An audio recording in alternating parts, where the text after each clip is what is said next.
Very few people will blurt out that they're not team players or that they don't deal well with change. Instead, job candidates have learned to respond that they're too loyal or maybe they care too much about doing a good job. But if it turns out that interview questions about shortcomings fail to reveal any actual important flaws, there is another very simple thing we can ask instead, and that is, what's your greatest strength? From KERA in Dallas, this is Think. I'm Krys Boyd. It's a radical idea, isn't it? That the qualities we're most proud of, that legitimately do contribute to our success, can also sometimes trip us up. My guest is a clinical psychologist, entrepreneur, and business coach. And over many years of helping talented people work past career roadblocks, he's come to believe that just about every advantageous personality trait can be a double-edged sword, especially if we fail to recognize them as such, which many of us do because human nature. Martin Dubin is author of a new book called Blindspotting: How to See What's Holding You Back as a Leader. He also has an article in Entrepreneur titled, Is Your Greatest Strength Actually Sabotaging You? Here's how to find out and fix it before it's too late. Marty, welcome to Think. Thank you, Krys. Looking forward to the conversation. So, as your title implies, many of us have all kinds of personal blind spots that can keep us from seeing clearly how we need to act and sometimes change in order to succeed. But the idea of traits we're proud of having the potential to create problems, this is so fascinating to me because it's so counterintuitive. How did you start to realize that strengths are not unqualified positives? So, one of the things that I did and that most business coaches do is conduct what's called a 360. You interview everybody that works around the person. And those responses tend to fall into two buckets. You know, what are somebody's strengths and what are their opportunities to improve? And I kind of did that for a while that way. And then I started to realize that if I thought deeply about the opportunities, they were actually the flip side, often the flip side of the strengths taken to an extreme or the strengths overutilized in situations, you know, they weren't always just the exact opposite word. But if you thought about it, you could realize that these things were connected. The confident person became arrogant, those kinds of things. The overly curious person became distractible. So, the double edged strengths that you explore in the book are related to the so called Big Five personality traits. Can you remind us broadly of what those are? Sure, these are kind of research-based personality traits that seem to be well fixed early in life and are consistent throughout life and don't change very much. And the acronym often used is OCEAN to kind of remember the five: openness to experience, conscientiousness, extroverted, agreeableness, and neuroticism. And each of those have the polar opposites on each end. And we're somewhere on a dimension, on a continuum on each of those five at some point. We each have our own set points. Conscientiousness sounds like an ideal quality for a leader. How can that backfire if taken to extremes? Yeah, I mean, all these things are, we all function in situations and with different people. So in many situations, things work well, and we tend to do our normal behavior because it's worked well for us and it's kind of our default. And we don't often recognize when we're in a situation when it doesn't work well. So the conscientiousness is attention to detail and diligence and all those kind of things, carefulness. And if you're in a situation where really you need to be flexible, creative, pivot, and you're sticking with the detail, then you're probably missing what the situation is requiring from you. When something has been characterized as a strength, when we think of it as our own strength, it can be really hard to imagine that it's a problem. Can you talk about why it is so hard for most of us to countenance the idea that the thing that we consider our greatest asset has the potential to trip us up? Well, I mean, you kind of answered the question, right? Because we do value those things, and they're part of our personality, and you know, and we shouldn't change them. What I'm all about here is self-awareness. So it's 90% of the time or 95% of the time, we've crafted a life that we're successful and those personality traits work for us. But the key is to be able to become aware of when they aren't working for you. And instead of thinking that the problem is the other person or the problem is the situation, um, which it might be, but also to kind of put into that list that maybe I'm just kind of doing my regular pattern recognition, my regular response, and something else is really needed from me at this time. You say we shouldn't change them. When it comes to the big 5 personality traits, I mean, aren't these kind of immutable characteristics across a lifetime, or do we have the power to do something about them? Well, they are pretty, fixed, and most of our personality is very fixed in my experience, both as a psychotherapist and as a business coach. Um, but all of our characteristics, whether it's our emotions, our traits, our intellect, our motives, all those things are represented in our behavior. So if we are overly extroverted and we talk a lot and we dominate conversations, and we probably can't change that, but we can remind ourselves, wait, in this particular meeting, I should be only talking 20% of the time instead of 60 or 70, and actually change our behavior. So our behavior is very changeable, with concentration and diligence and practice. And even if our core personality stays the same, we can become more flexible by making the brief tweaks and adjustments in our behavior. You write here about a CEO who was naturally pretty introverted as a person. How did that cause problems for her as a CEO? Yeah, so she kind of got elevated to the CEO, and she became an accidental CEO, if you will, and was really competent in so many areas to fill that job. But by nature, she was introverted. So the company was beginning to gain traction, and the salespeople were just, anxious for her to come help close sales. She had a great visibility because of her technical background, and she built up a bit of a reputation there. They wanted her to do keynote addresses and a variety of those kinds of things. And she just kept finding excuses to not do those things. And when you're the CEO, you kind of control your own time. And so, with a bit of a reflection of really what is her job, she certainly began to see that there were things that she should be doing and could be doing that were more effective. She actually was very good in very small little groups and one-on-one. She was charming and very engaging. But for her to kind of do those big speeches or to go, travel to a customer took a lot of energy from her that just wasn't part of her natural personality. So she maybe pushed herself a little bit in those directions. You also note that she was able to compensate by building a team around her that could pick up some of those things that she was really uncomfortable doing. Exactly. I mean, it starts with the self-awareness. So the job was her recognizing that what her nature was. She didn't define herself as an introvert, but as we began to explore all that, it became pretty evident, and she could recognize that. And then, yeah, it was just all right. Let's build a plan. Where can you begin to stretch a little bit that you're comfortable and that won't take too much of your energy, and where can you compensate? So we were able to work with the sales team that they would just bring her in at the very last when she was necessary to kind of help close the deal.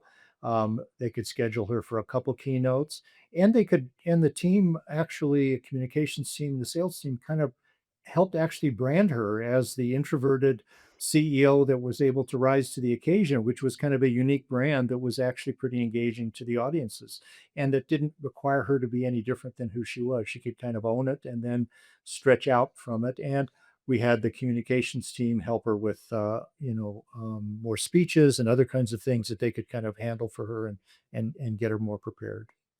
The very first chapter of this book is about identity, which is such an interesting place to start because it feels so personal. Our identity kind of touches every interaction we're going to have with every human being, whether that's in the workplace or anywhere else.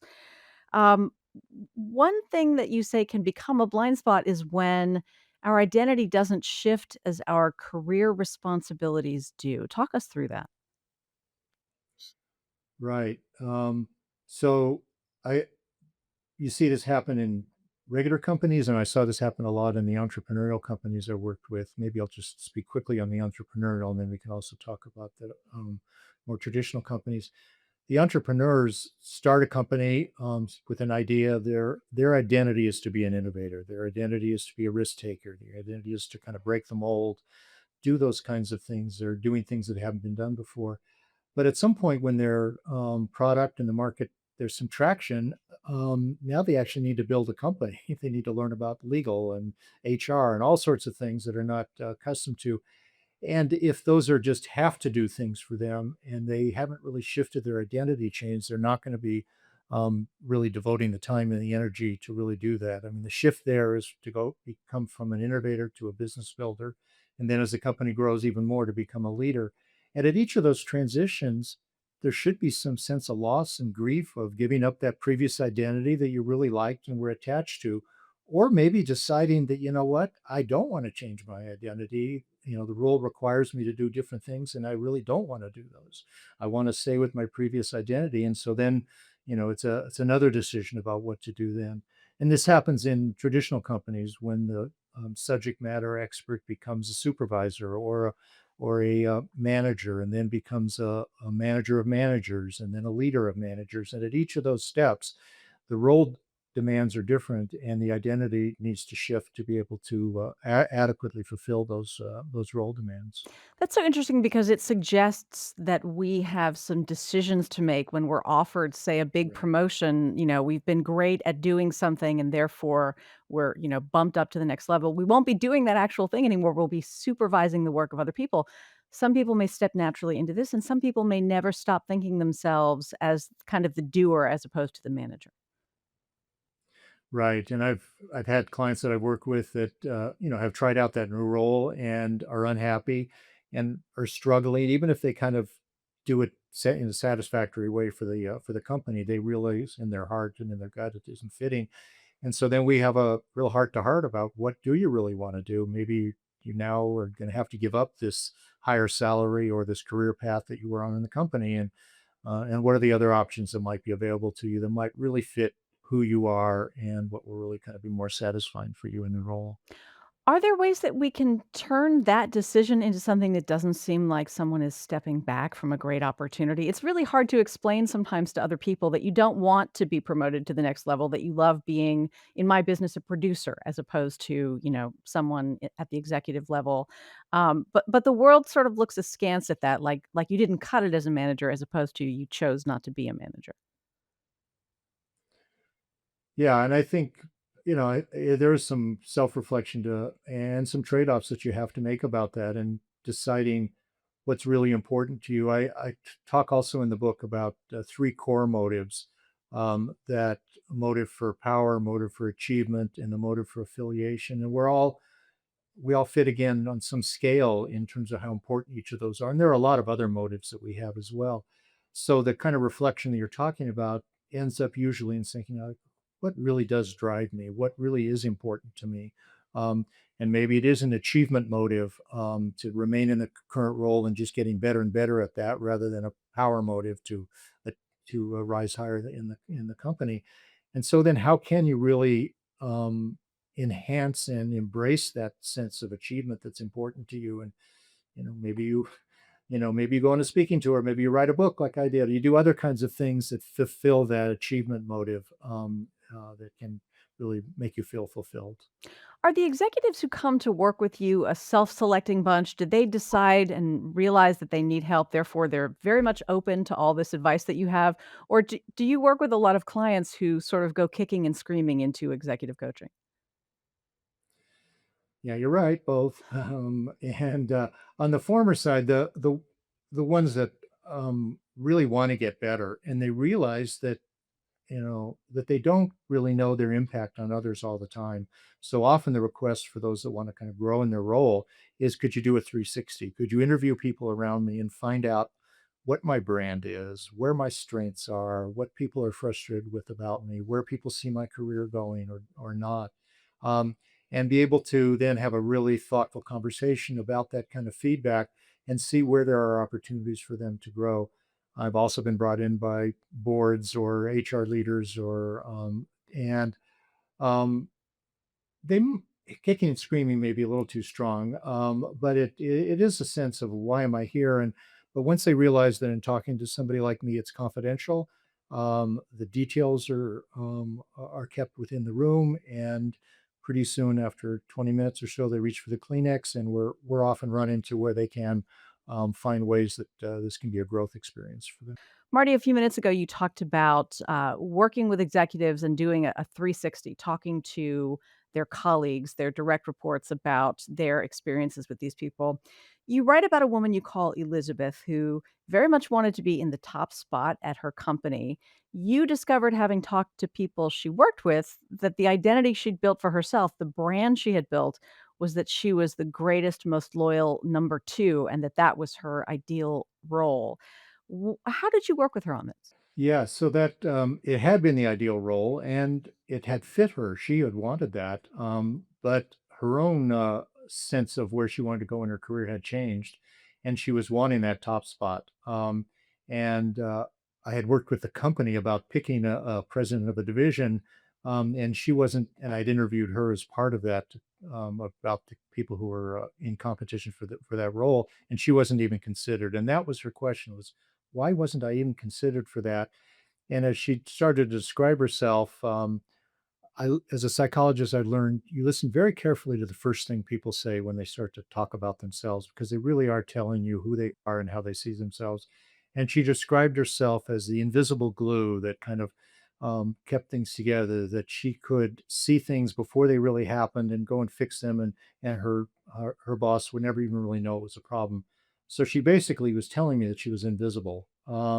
And so no wonder she wasn't thought of for that next role. And when I did the 360, that's what people said about her. It's like, I don't know what she wants to do with her career. She's phenomenal, and she's got all this talent. And she seems to be kind of satisfied with where she is. She doesn't have much runway ahead of her. I don't see the growth potential.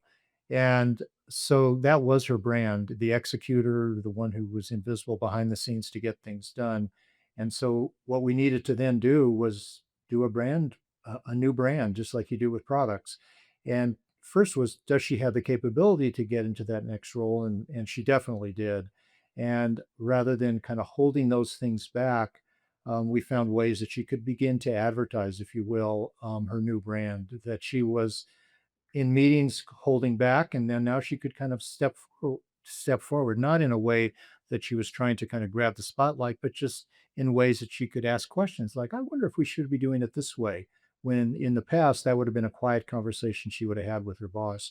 And so people then began to see her as the kind of as the next role. That what I tell people that want to do this, act as if you're in that role. What would you do if you were already in the role? And getting your mind around that as if is a way for you to begin to practice the new behaviors and advertise them to the people who count. You alluded to this briefly earlier, but I want to go back to motive. How does it happen that some of us are not entirely clear about what our motive is in doing the work we do? Yeah, motives are really deeply buried within us, and at the point of fight or flight, we know right then what our motive is, right? It's very clear. And that often happens when things are very, very stressful or very tense. Our vision becomes very tunnel, and a singular motive will come out. But many times we're motivated by several different things, and those multiple motives kind of overshadow each other, and we may or may not be aware of them. I had one HR leader tell me about the leader that every time he would step up in front of the team for a team meeting. He thought he was giving really good information and rallying the team and so on. When all the people saw was he just couldn't wait to be under the spotlight Mm. and have the microphone in front of him, and so he was motivated by that fame and that sense of attention. When in fact he thought he was being motivated by motives of being able to help the company move forward. Why is that validation motive particularly potentially toxic for leaders? Well, everything a leader does is communication, and they're in a fishbowl all the time, and people are always paying attention to what they're doing and trying to interpret. I mean, that's how we all, the boss has got some power over us at some level, and so we all want to kind of check: is he having a good day, or is she having a good day, or am I on the right side or the wrong side? And so leaders often I mean, it's very uncomfortable, but you really need to be aware that you're communicating all the time, and especially your nonverbals are really communicating all the time. And they probably are communicating who you really are, at least at that moment, in terms of what's important to you. And so this can be a way to help everyone, leaders as well as anyone in the company, get in touch with what is important to you, and in particular situations, what does motivate you. You also talk about blind spots in the realm of our emotions, which is really interesting. What is the most constructive way a leader ought to use emotions in the workplace to sort of make decisions? Yeah, it's I talk in the book about 5 kind of steps of getting, more strategic about your emotions, and that's the ultimate goal. Is emotions they just are data, they're just part of who you are. Some people in business just wish they would all go away and weren't there, but, that just is not the case for all of us. And so with awareness, you can modulate your emotions. You can decide you're not going to not feel something, but you can decide, as I said earlier, about how you express that. Um, I worked with one leader who always felt like he needed to bottle up his frustration and anger and everything, and he did a pretty good job of that. But he got feedback from one of his associates. She said, "Stop screaming," and he says, "What do you mean? I'm talking in a very modulated voice." She said, "Your face is screaming." Hmm. And so being able to begin to be aware of that and then own it and find ways to be able to use it. I mean, maybe he did want to scream at a particular moment, right? He wanted to make a point that this is very important, pay attention. And if he's aware of that, he could say, I'm going to let my emotion out a little bit right now. Or in another situation, he might be feeling that and feeling like I really need to not show these kinds of things. Or if they're showing a little bit, maybe just kind of mention it and then move on so that he kind of owns it and not tries to hide it, because our emotions do come out. We Other people do recognize them. So, where's the line between constructive emotional self regulation and bottling everything up? Yeah, it's got to be situational, right? You can be more open with some people than you can with others. Some communication is really behind closed doors, and some is more out in the open. So, being very attuned to the venue and the people in terms of what you show. But it's a if you're feeling like you are being pushed by a very strong emotion and it is hard for you to control, the best thing to do is just to say it, advertise it, not necessarily show the anger, but say, I'm feeling angry right now, or I'm feeling tearful right now, or I'm feeling so warm and excited right now about what we're doing. Um, Verbalizing emotions can help kind of take some of the intensity out of them and make them more manageable in a very immediate kind of way. You know that good leaders possess an awareness of the emotions of those around them and also an awareness of how their own emotions and emotional displays have kind of downstream effects. If that kind of Right. awareness doesn't come very naturally to us, what can we do to build our skills? Yeah. I mean, that to me is the highest level of kind of emotional flexibility, is to see those downstream effects of your emotion and actually to be strategic about them, to be thinking, I'm going to say this right now, or I'm going to show this right now because I do want it to reverberate throughout my team or the organization.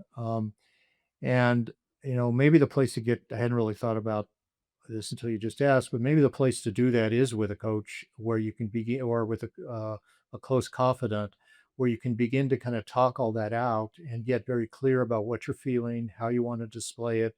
Um, it's really a skill, like any other skill, that takes a lot of practice and a lot of sophistication to get better and better at that. So if it's a struggle for you, you got to start with baby steps and maybe have somebody who can help you with that, help you identify the feeling, talk about what would happen if you show those feelings or those communications, what will be the downstream effect. And with practice, you'll get better and better at that. And the real master leaders are so smooth with that you don't even know that it's happening when they're doing it.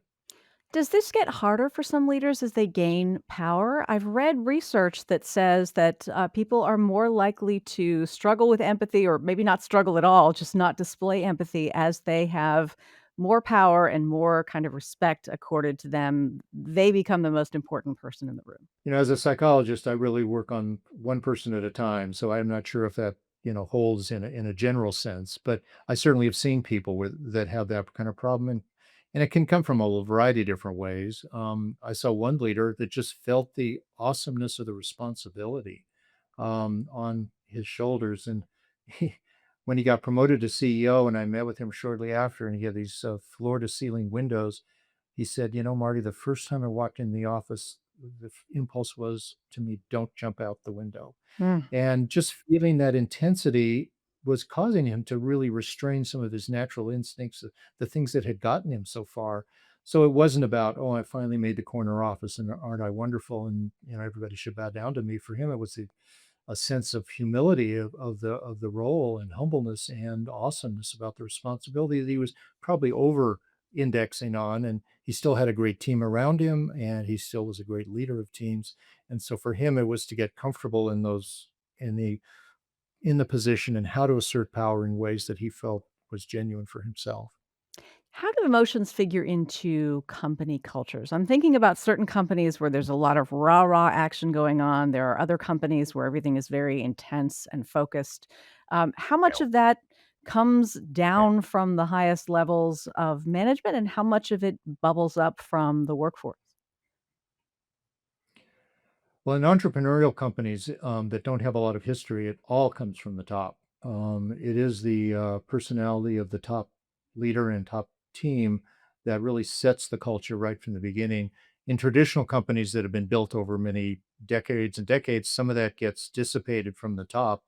But with any new leader, there's a new personality and there's a new cultural sense that happens. So it certainly happened in both ways. But um, the easiest place to start is with one person, then that person's at the top or their top team, and focus on, as I said earlier, their behavior, because their behavior communicates everything. So, if they're how they're communicating, whether it's a bottled up, as you had mentioned, kind of approach, and they feel like that's restraining the company, then they need to think about what do they need to do to change their behavior and their communication, and do it in a way that's genuine for them if they want to make that kind of change in the company. And if it's the other way around, where it's a little too loose and we need to button things up, then again, the same kind of thing needs to start from the top.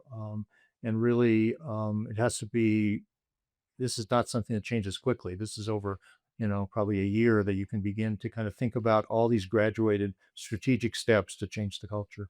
Marty, I would imagine people in the top echelons of management ask their direct reports and colleagues at their peril if there are blind spots. I mean, a lot of people might be able to recognize things that leaders need to work on, but worry about being honest with them. How do you create a culture in which, when that feedback is asked for, people feel safe relaying what they've observed? Right. So, first, the leader really needs to demonstrate a sense of openness and self disclosure to get other people to disclose to them as well as disclose about themselves. Creating a culture of feedback, and that feedback is information, and how to give feedback in a constructive way. There's a whole process around doing all of that.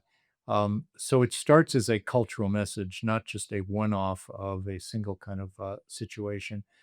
Certainly, if bringing in an outside coach to collect the 360 data is going to be provide much more of an opportunity for creating a sense of confidentiality and a sense of it being candid, and that's certainly what I think is the gold standard is interview based 360, and where you create that sense of culture around openness with the feedback, and that the independent coach can bring the feedback back to the leader in a way that is de-identified, is thematic, so no one feels that they're being singled out.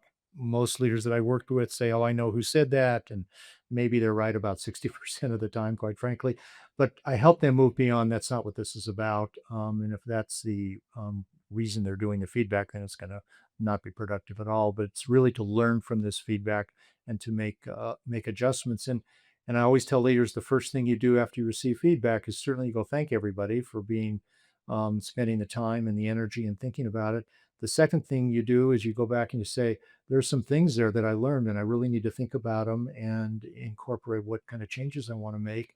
And then when you're ready, the third um, thing you do is you go back and say, here's what I want to do about these things. I can see where these things are getting in the way of my being a better leader, and I'm going to be doing these things, and I'd like you all to help hold me accountable. And if the leader's able to demonstrate all that and do that in a way, then it's setting a tone that other leaders in the team and other people throughout the organization can begin a process that is a more open way to accept and use feedback. Typically, when any of us receive feedback that is a mix, both positive and negative, we hear the positive stuff and we think, "Oh, yeah, yeah, that's right, great." Right. And then the negative feedback often will hit us in a way that we might not be prepared for. How do you help the people you are coaching to put this in perspective, again, as a tool and not as like a devastating character assassination? Yeah, I mean, this is back to the first thing we talked about. Often these are like we can look at the trades and that these are your strength is being overused. I often tell people, just think about what you think your strengths are. You're organized, you're confident, you're decisive, and put the modifier TOO in front of it. What happens when you're too organized? What happens when you're too confident? What happens when you're too curious? And so then it takes some of the sting out of it. They really see that it is their strength, but that they are overplaying it or that it can become a problem. And so I really avoid the word weakness. I don't think it's appropriate and it's just not useful. So we all do have some gaps, and if you like we talked about the introverted leader, learning what those gaps are and finding ways to compensate for it, or surround yourself with people that can fill the gaps, and then focus on those strengths that are getting in the way. Um, this isn't about transformation. I really dislike that word. This is about making small tweaks. If you think about athletics, where coaching comes from, these are athletes. The more elite they get, the more coaching they get. And these are about making small changes. The skier who can bend a little in the knees a little bit more, the golfer who can change their grip a quarter of an inch, and all of a sudden they get an extra 10 yards on their drive. So these are small tweaks, practice in making those changes. And so we're not trying to change anybody's personality.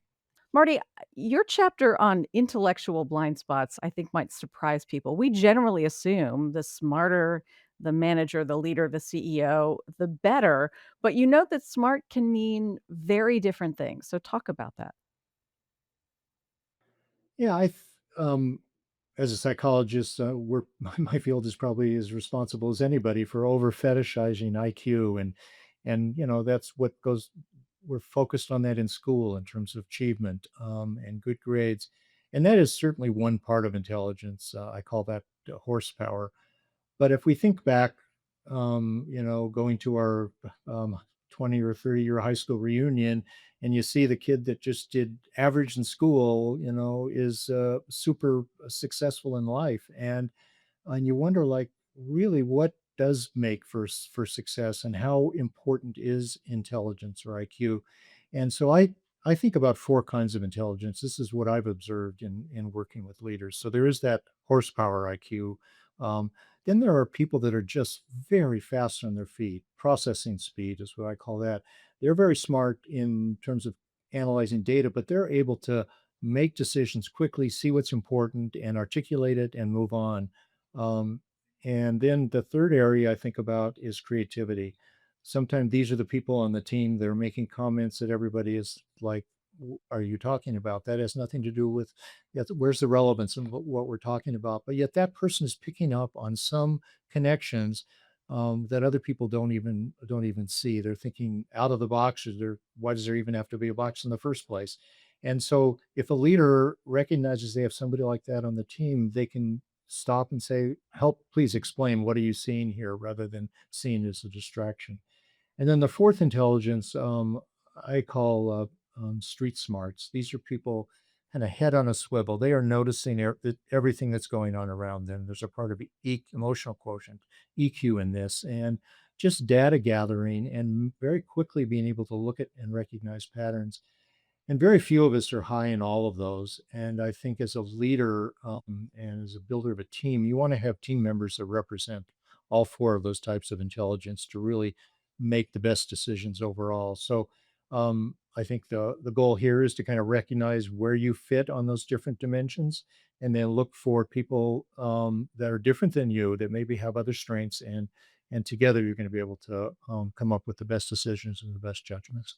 What have you learned about helping leaders welcome these different kinds of intelligence onto their teams without feeling threatened by the fact that someone that you've brought on the team is, better than you at a particular task or at understanding a certain aspect of your business? Yeah, I mean, one of the blind spot areas I focus on is around knowledge acquisition. If you're a leader, it is always about acquiring more knowledge. You are never able to know as much as you need to know, and that's your comfort zone is what you know, and what you know, and then you need to be able to know what you don't know. And most of us do that too, and try to get better at that. The real key is where you don't know that you don't know, or you don't know what you should know, and that's where the most effective leaders, and I've seen some brilliant ones, who surround themselves with people and are who are just come from all sorts of different walks of life in their network, and they're always asking kind of inquiring questions, probably like you as a journalist, what's going on here? And they're really doing that because they know they just need to know more information. I work with one leader who would walk the building and talk to frontline people and everybody, and they all knew him by name. And I thought he was just being friendly at first, but he always asked questions like, what are you working on? What's frustrating you? What are you curious about? And he was getting data that would not filter up to him normally, and that he was gathering information that he didn't know, and he was just so skilled at that with both consultants as well as people within his own company, and his knowledge acquisition. What is this phenomenon you call the paradox of strategic thinking? There are a lot of books about what is strategy, but I found it really difficult to figure out who is a strategic thinker. I had one leader ask me to evaluate his number two, and he commented about, well, he's just not a strategic thinker. And I was thinking, like, you are probably the least strategic thinker I know. And so it made me think, like, what really is being a strategic thinker? And I came to an operational definition, which is if you are thinking about what your boss is worried about, if you are thinking about where they sit and what they're viewing and what's important to them, then you're probably going to be seen by that boss or the people at the level above you as a strategic thinker.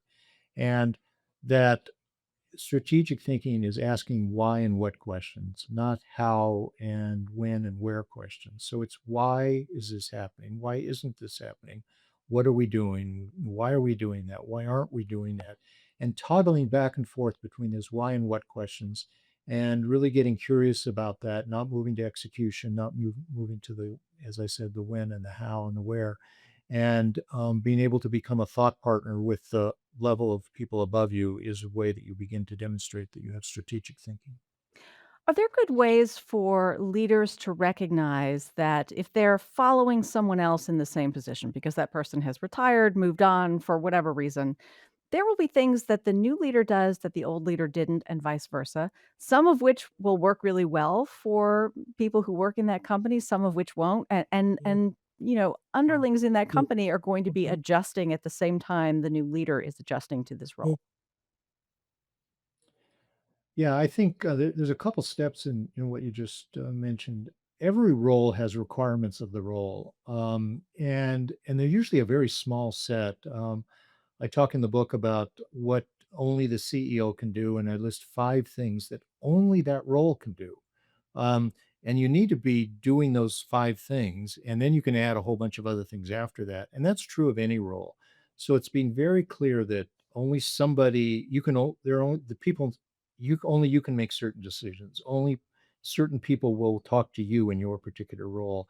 And being very clear about what those things are, and then after that it comes to what you're good at, and other things that you want to pay attention to, um, And I think, all leaders stepping into a new role need to kind of hand out, here's the operating manual on me. I like things ahead of time, or I'm fine with last minute decisions, or, I like my PowerPoints aesthetically beautiful, or I don't care at all about that. So, you can handle a lot of questions that people have about the new leader by being very clear, again, back to self awareness about who you are as a leader, and be able to kind of, I'll explain that over the first 90 days of why of you being in the new role, so that people know how to relate to you. The last area of potential blind spots to address here is behavior. And before I get into questions about that, I want to know if you ever have an opportunity as an executive coach to actually be a fly on the wall and observe the people you're working with and what you're looking for. Yeah, I do that a lot, and that's one of the things I like about the difference between when I was a psychotherapist, and it's really kind of in the closed room that you try to get to know the person and learn about them. But I will walk the halls with the leader as we're talking about it. I'll sit in on meetings and observe. With technology now, there's all sorts of ways to be able to be present in meetings and get good information about how people are showing up. So those things are really essential. Otherwise, I'm just collecting data from the person that's in front of me through their filters and what they see. So it's really important for me to be able to get an observation kind of beyond that. You say that of all the things we've talked about, behavior is really probably the most critical to anyone's success. Is that because behavior is the thing that people see? It is, and it's the thing we can control the most. As I said, many of these things we're unaware of. There are kind of our default responses. We have to really kind of concentrate to be able to be aware of our emotions, our intellect, our traits. But all these things show up in our behavior. And ultimately, I mean, behavior is what everybody else sees. You and I could read the same book on how to lead a meeting and take away the five lessons, and both apply those five lessons in a very different way because our personalities are different. Um, and if and that's the tool that you can change the most, is your personality. There are so many things in business and in life we have no control over. The one thing we do have a great deal of control over is how we show up, and realizing that our personality is the expression of our leadership. That's the place to start in terms of being able to make change, as I said, small changes in our behavior that can have large impact. So, one big aspect of behavior is how we communicate. Is there an ideal way for a leader to do this? Well, it's to be aware, both their verbal and nonverbal communication, to be aware of the intention is not always the impact. I can't, I'll collect feedback and the leader will say, I didn't say that. Well, you didn't intend to say that, but that's how it came across. So being more and more kind of careful and aware of all those kinds of things. There's a tool though that I think is really important. It's called meta communication, to be able to communicate about the communication. This often is really effective in difficult communications. And instead of just going into the difficult communication, maybe a performance review, and kind of diving in, to be able to frame it in the beginning by saying, we're going to have a difficult conversation. It's going to be difficult for you, probably. It'll be difficult for me at times. And I just want to acknowledge that.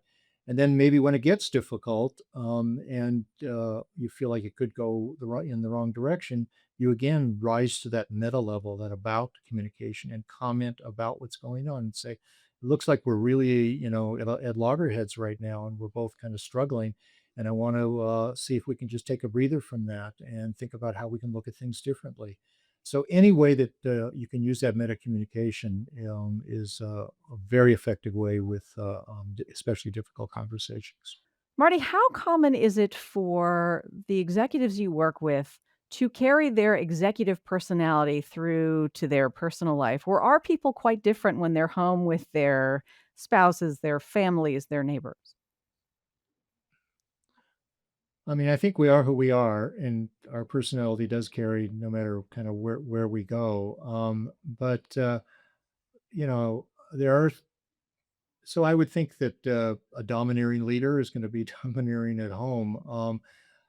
And the more, again, kind of like my earlier example, the more you can be authentic in who you are, you shouldn't really, I mean, behaving that differently. I mean, obviously, work is different than home and play, but the core personality should be there. Um, But I had one leader tell me in terms of kind of feedback that every step as he rose in the organization, people became less and less open with feedback for him because of that power differential. And that by the time he got to be the CEO, only his wife and kids were the ones who were able to tell him when he screwed up. Hmm. That certainly speaks to a level of self-awareness on his part. Right, exactly. And the fact that he's the one that had brought me in to kind of help him with his communication and his ability to create an environment of feedback, an environment of openness at work. And we had embarked on that way of doing that by using his feedback and then creating feedback for the rest of the team. He really wanted, he was a CEO in a new company, and he wanted to create a culture in that company that he had done in other companies where people were open to be able to provide feedback, and that hadn't been the case from the previous leader in that company. So this was the example we talked about earlier of trying to change the culture in a company and doing that very strategically by starting with the leader at the top. Lots of people listening to our conversation are not CEOs, don't have any desire to be CEOs. Pretty much everybody has a job. Do you feel like this effort to really know ourselves and look for blind spots can be useful for people regardless of what kind of career they want? Yeah, my book is a book about self-awareness, and it's published by Harvard Business Review. So the title has what's holding you back as a leader, but it could be what's holding you back as a parent, as a teacher, as a whatever. So it is kind of my distilling what I've learned from my practice as a psychotherapist, as well as a business entrepreneur, as well as a business coach. And I really think that the most important skill is self awareness, and it is a skill to develop. And I give these 6 areas to work on. The book has a lot of examples to try to get you thinking about it, but it makes no difference what role you're in. I mean, it's just we can the more we know about ourselves, the more effective we can be as human beings. Martin Dubin is a clinical psychologist, entrepreneur, and business coach. His new book is called Blindspotting: How to See What's Holding You Back as a Leader. Marty, thank you so much for this time. Really appreciate it. Great.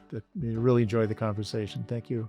Think is distributed by PRX, the Public Radio Exchange. You can find us on Facebook, Instagram, anywhere you get podcasts, and at think.kera.org. Again, I'm Krys Boyd. Thanks for listening. Have a great day.